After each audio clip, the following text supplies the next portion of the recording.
₹400 ચશ્મા 4000માં વેચાય, જ્યારે એની સાથે વાર્તા જોડાઈ. ઘણા લાંબા ટાઈમ પછી આપણી ગુજરાતી ઇન્ડસ્ટ્રીમાં એક સેન્સિબલ, રિલેટેબલ અને કંઈક નવો કન્ટેન્ટ આવ્યો છે. ના, જરાય નબળામાં ન લેતા હો આ ઇન્ટરવ્યૂ મૂવીને.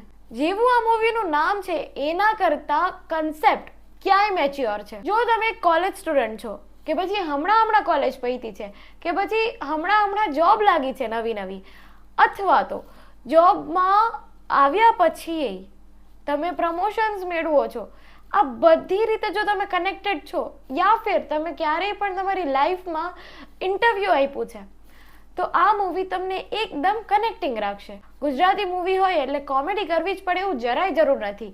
આ ટાઈપનું મેચ્યોર, રિલેટેબલ કન્ટેન્ટ એ આપણી ઇન્ડસ્ટ્રીને 4 ચાંદ લગાડે છે. હવે ઇન્ટરવ્યૂની સ્ટોરી વિશે વાત કરું તો એક કોર્પોરેટ વર્લ્ડમાં ફસાયેલો બાપ અને એના દીકરાનો પહેલો ઇન્ટરવ્યૂ.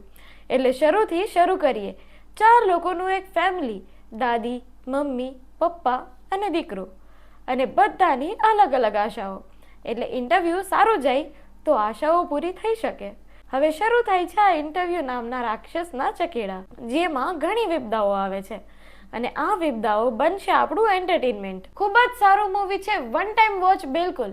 થિયેટર એક્સપિરિયન્સની કોઈ જરૂર નથી, પણ તમારા ફ્રેન્ડ્સ, કલીગ્સ સાથે જાશો તો તમને વધારે મજા આવશે.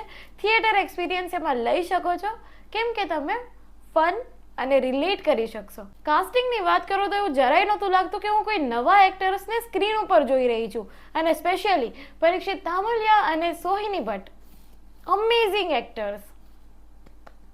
ક્લેપ્સ. હું આ મૂવીને 4 સ્ટાર દેવા માંગીશ, અને પ્લીઝ આ મૂવી તમારે જોવા જવું જ જોઈએ, કેમ કે આટલો રિલેટેબલ કન્સેપ્ટ નવી ટ્રાય કરવામાં આવી છે. મૂવીને કનેક્ટિંગ બનાવવામાં આવ્યું છે, અને ગુજરાતી ઇન્ડસ્ટ્રીને 4 ચાંદ લગાડવામાં આવ્યા છે આ મૂવીથી. તમારે જોવા જવું જ જોઈએ. Have a nice day. Take care.